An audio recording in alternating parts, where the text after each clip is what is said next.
ang hirap mahalin ng Pilipinas. May mga side issue pa yan, di ba? Yung kay Bianca na mas mahal pang pumunta sa ibang lugar sa Pilipinas kaysa mag-abroad. Na talagang hindi na talaga kayo mananalo. Puta, kinakawawa, nagtulong-tulong pa nga kayo, nagkulab-kulab pa kayo. Yung isang lang taong gusto nyong pabaksakin. Yung isang tao nananahimik. Tatakbo ka ba in 2028? Well, not some, many people, especially my followers and the people, they really are looking for a champion. I'm not saying it has to be me, right? I'm almost 70 years old. But Posibleng tatakbo ka ba? I have no plans, Kar.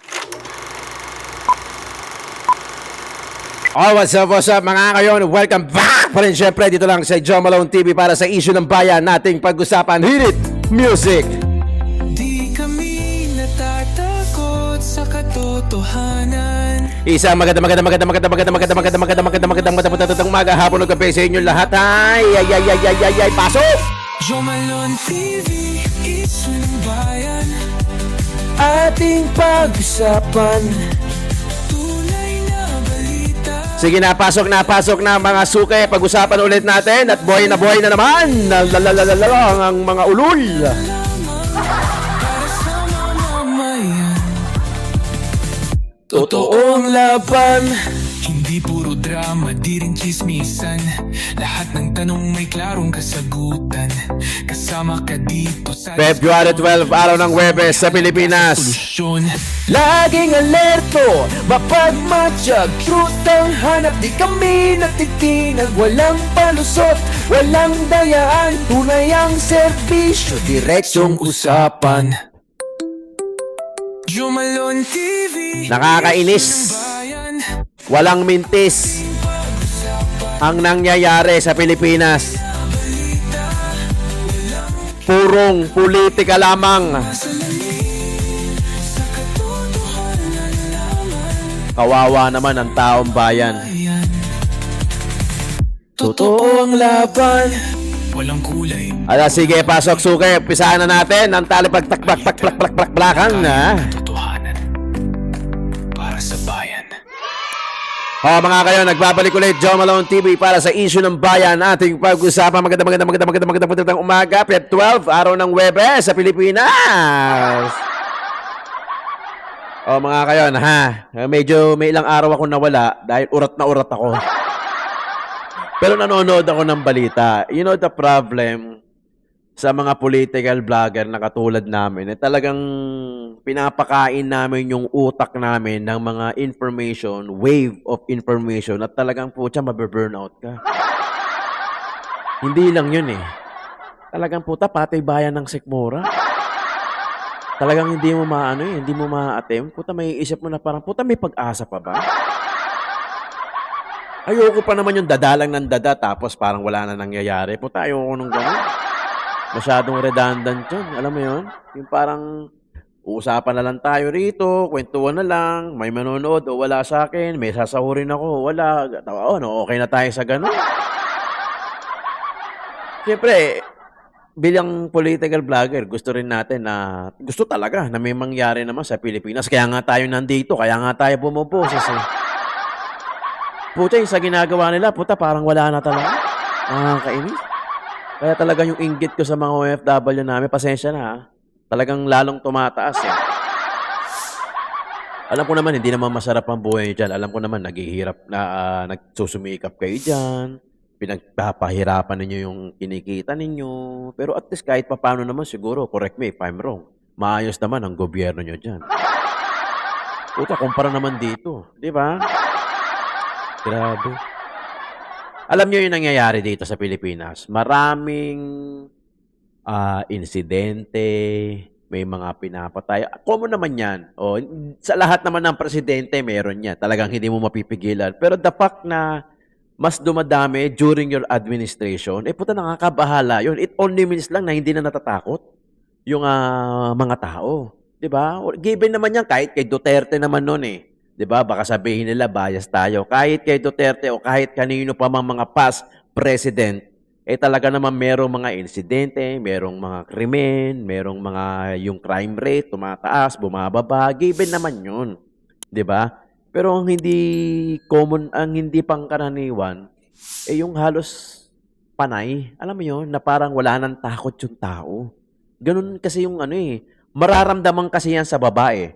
Kahit na sabihin niyong bumaba yung crime rate, sinasabi ni Remulla na hindi kailangan ng EJK, bumaba yung crime rate. So, sana dapat nararamdaman ng nasa baba. Kasi kami yung unang makakaramdam, hindi naman kayo kasi magaganda mga bahay nyo, nakatira kayo sa mga exclusive na villages, na subdivision, na kung saan hindi makakapasok yung mga masasamang loob. While kami na nasa kalsada na kailangan umuwi ng 10 oras ng gabi dahil galing sa trabaho, hindi maiwasan kahit na alam namin delikado, kailangan umuwi ng gabi, sakripisyo, not knowing na mayroong pwedeng mangyari sa amin sa labas kasi sugal 'di ba? Ramdam 'yun sa baba, no? Kaya I don't think kung hindi ko alam kung saan nila hinuhugot yung bumaba yung mga crime rates. Dito lang sa Maple Group o sa Maple Group, sa may General Trias, merong nagmumotor, ninakaw yung motor tapos binaril. Yung tumalon sa LRT na estudyante, college student, na maayos naman ang pamumuhay ng pamilya, tumalon, nagpakamatay tapos nasagasaan. Kaya sinabi ni Senator Robin, I don't know kung yun yung nire-refer ni Senator Robin na yung mga kabataan ngayon, weak. Weak in a way na hindi naman niya tinitignan na mahina na kasalanan ng bata. Ang weak doon, at kasi kumpara natin sa mga batang 80s, kumpara ngayon, yung mga bata ngayon, noon kasi sanay tayo sa labas Sanay tayo ng binabalagong, sanay tayo ng umiiyak, sanay tayo ng pinagtutulungan ng mga kalaro natin, pero maya-maya lang, bati na ulit tayo. Laro. Minsan nga, hindi na nga maya-maya Iiyak yung bata. Alam mo yung paway, di ba? Iiyak yung bata, nabalagong, palo, pero lalaban pa din yun. Magkakaibigan pa rin sila. Ngayon, hindi na Puta, titigan lang ngayon. Batuhan na, suntukan na. I mean, yung differences, naiintindihan ko yung sinasabi ni Robin na yung mga kabataan ngayon weak. Hindi weak per se yung mga kabataan. I think yung kung paano sila palakihin. Yun yung weak, yun yung resulta. Tapos merong sumagot. Content creator din sinasabi niya na he is actually referring to Senator Robin Sinasabi na yung sinabi nung asawa nung senator na we deserve better. Tapos sinabi daw na si Robin, sinabihan daw na weak yung mga kabataan, na tama daw, na we deserve better. Sino pala ang dapat? Sino bang deserving na mga senator para sa atin? Yung mga nangurap? Di ba? Actually, si Senator Robin Padilla, kahit nasabihin mong artista yan, mas marami pa atang ginawa yan Mas marami pa atang pinasa yan na mga batas na ongoing Di ba? Imagine niyo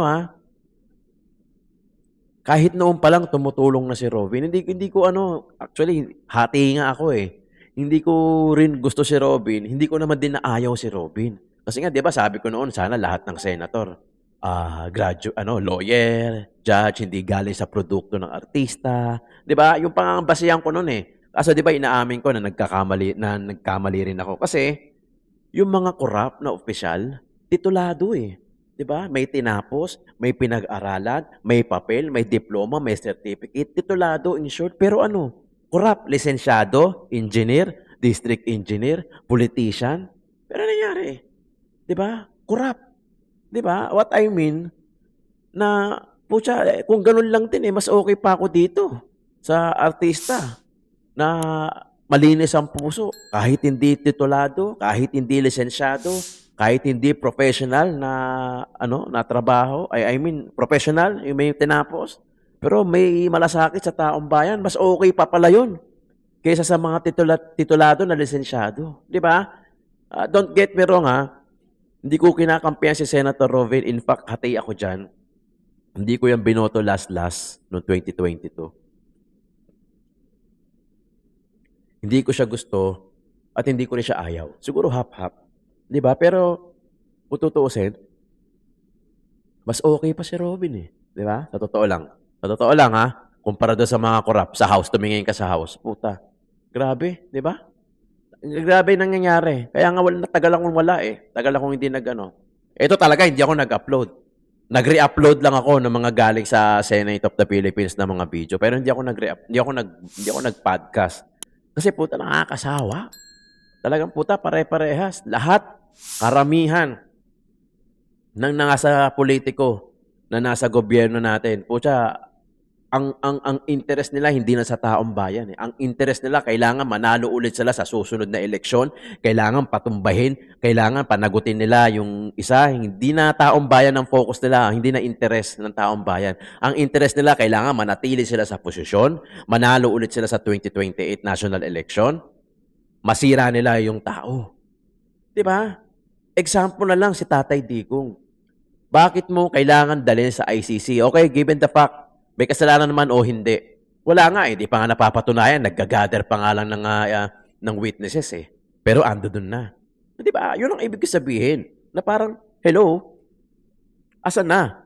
Asan na yung interest para sa taong bayan? Wala na eh, nasa kapwa. Kayo na lang nagtitirahan, kayo na lang nagsisiraan, kayo na lang nag-aaway, yung oras nyo, yung trabaho nyo, doon na lang napupunta, na para bang wala na nagagawa para sa taong bayan, na dapat gumaan tayo, mabawasan yung bilihin, yung gastos, yung kuryente, yung mapigilan.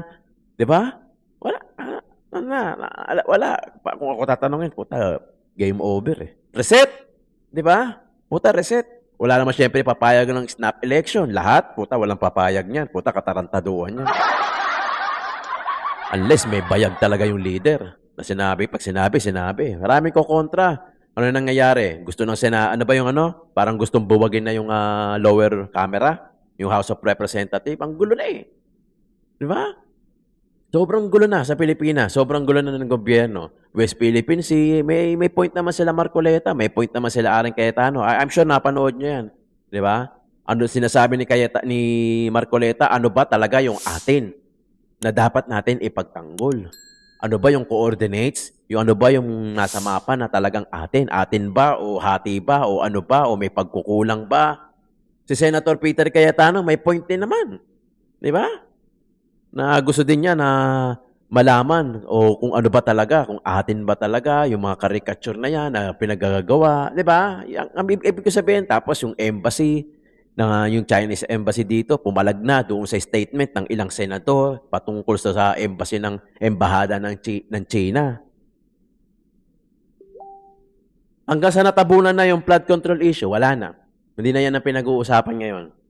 Sobrang wala. Grabe. Iba na ang pinag-uusapan ngayon. Grabe ngayon. Talagang imbis na dapat, ito pa. Talagang impeachment talaga ang focus nila. Impeachment ang focus nila. Pero yung trilyon na ninakaw sa flood control, putya wala. Di ba? Tapos kulang pa pala yung budget. Ano sabi ni Ralph Recto? Ayan sinabi na kapos ng 200 billion piso ang pondo ng Pilipinas. Naknantutya naman. Hindi mo na alam kung saan nung pinaguhugutan eh. Di ba? Kasi syempre, hindi naman natin masasabi sila yan eh. Hindi naman natin alam yung totoong numero. Hindi naman natin alam yung data. Sasabihin, kulang. Anong gagawin? Uutangan yung 200 bilyon sa ibang para may utang na naman tayo. Tapos gigipitin na naman tayo sa tax para kesyo mabayaran yung utang sa ibang bansa. Di ba? Na kailangan ponduhan yung kulang. Pucha.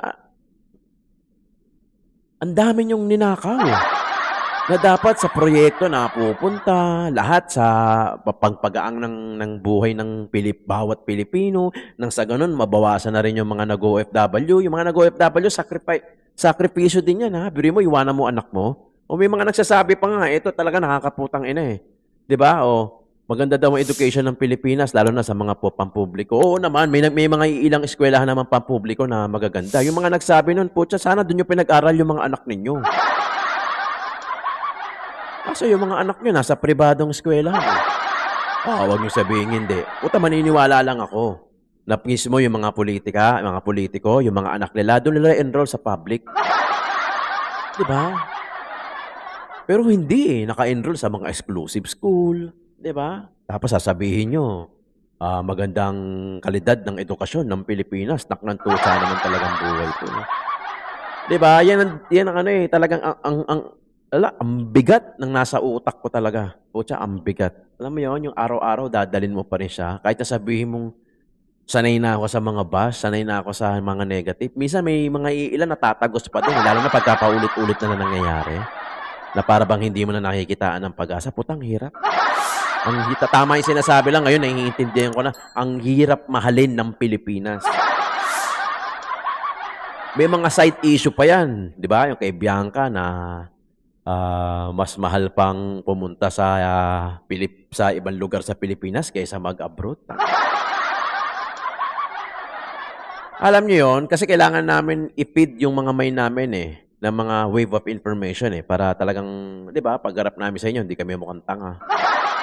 Yun nga lang talaga naapektuhan din kami dahil mulat Mulat ka sa katotohanan, mulat ka sa mga issue ng bayan na parang hindi mo na nakikita na parang nilalaro na lang tayo.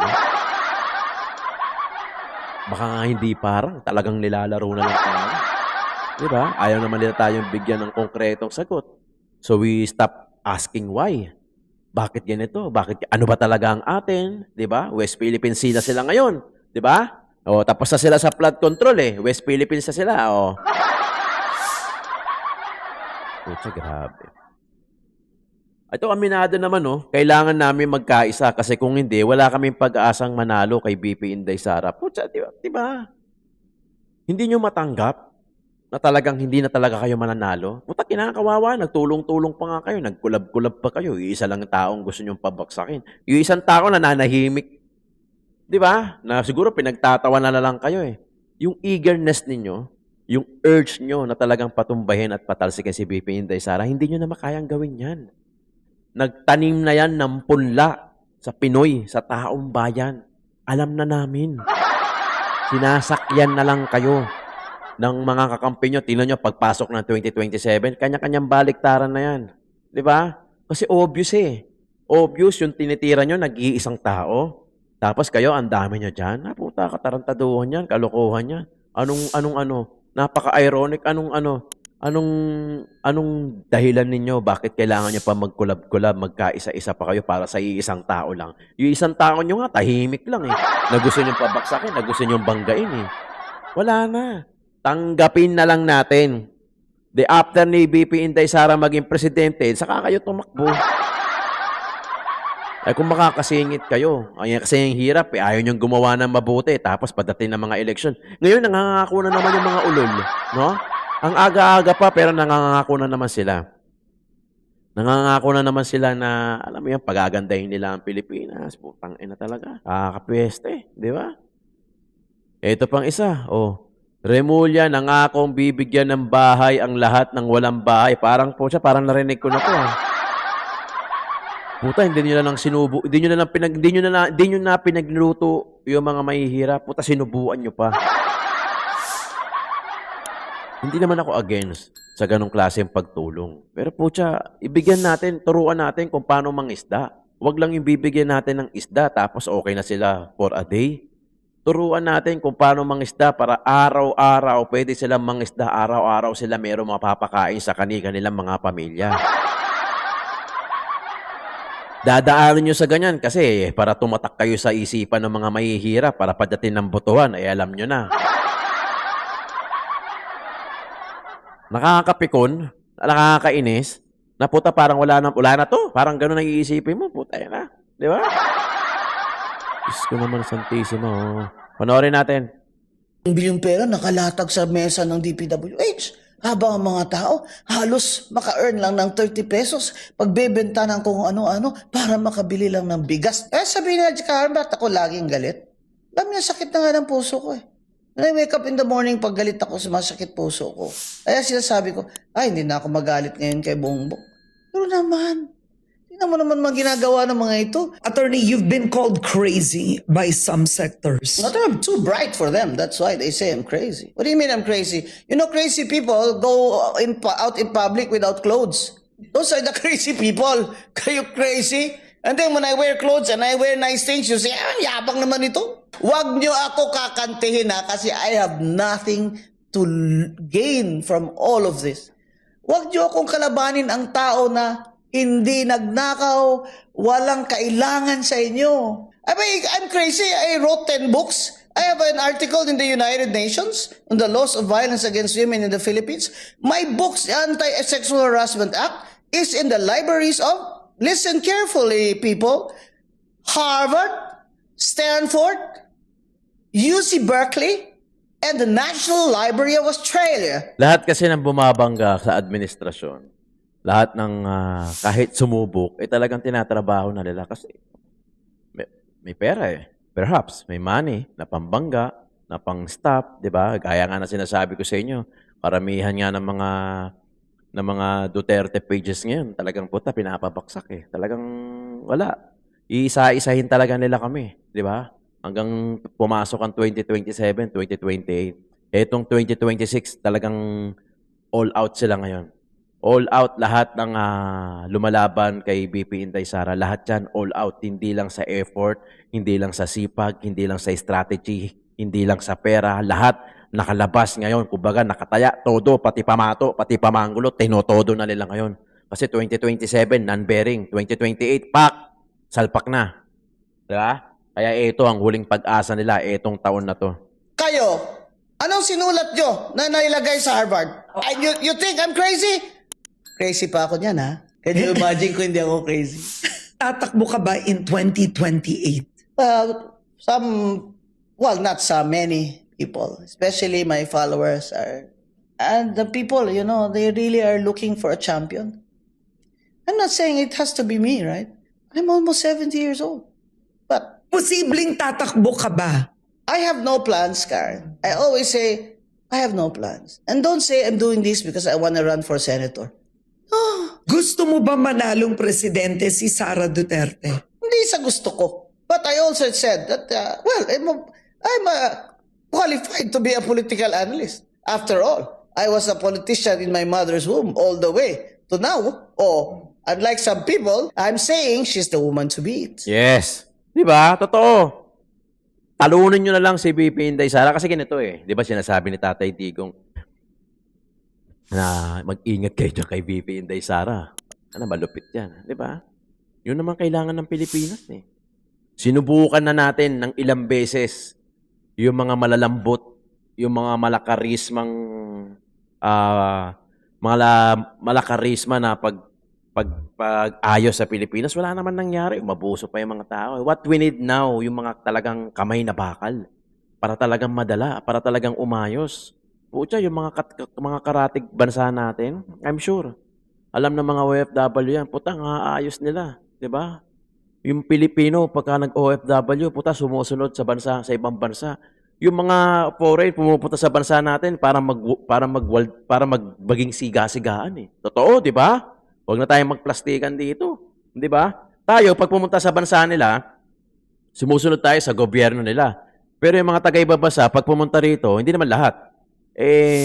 Yung iba talaga siga-sigaan talaga, di ba? Yung iba nagne-negosyo, patas, minamahal pa nga nila yung Pilipinas. Kudos sa mga yon. Pero hindi lahat ganun eh. Di ba? Yung iba rito nagsisiga-sigaan na, iniisip nila, kayang-kaya natin ang gobyerno ng Pilipinas. Pera lang ang katapat niyan. Yun yung masakit na part.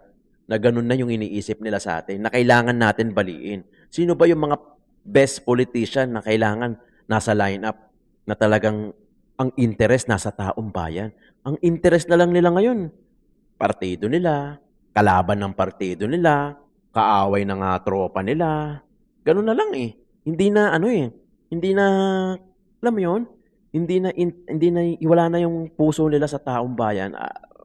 Karamihan Well, yung iba naman dyan, tinan mo si Senator Loren Garda, sinermonan niya mga mainstream media, di ba?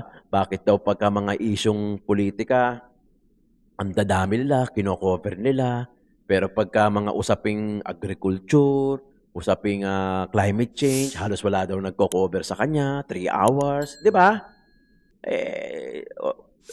I suppose, baka wala namang gustong may climate change. Siyempre, imposible naman yun, di ba? Lahat ang gusto, ang interest sa politika na lang, yung mga bangayan, yung mga away. Pucha, may magagawa ba yan? Actually, meron naman, pero bakit yan lang ang interest nila? Bakit yan lang ang focus nila? Bakit hindi nila pagbigyan na marinig ng taong bayan yung about sa climate change, sa mga agriculture? Ano yan eh? Importante rin yan. Di ba? Hindi lang pwede yung pag-uusapan about bangayan dito, away sa ganito, away sa ganyan. Kasi may pera doon. Di ba? Kaya nga ako, pagka tinatamad ako, hindi ko pinipilit o re-upload. Di ba? Hindi ako haharap sa inyo pagka tinatamad ako, sa totoo lang. Pagka wala akong alam, hindi ko alam yung isang bagay. Kaya nga hindi ko nire-report yung kay Talyere. Diba? Kasi nawawalan, walang kwenta, kumbaga. Di ba? I would rather, di ba? I would rather change the whole content. Tandaan niyo yan. Kasi alam ko yung kapasidad ko eh.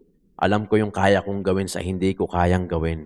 Kaysa naman humarap ako sa inyo tapos magpapanggap ako. Ayoko nang ganun.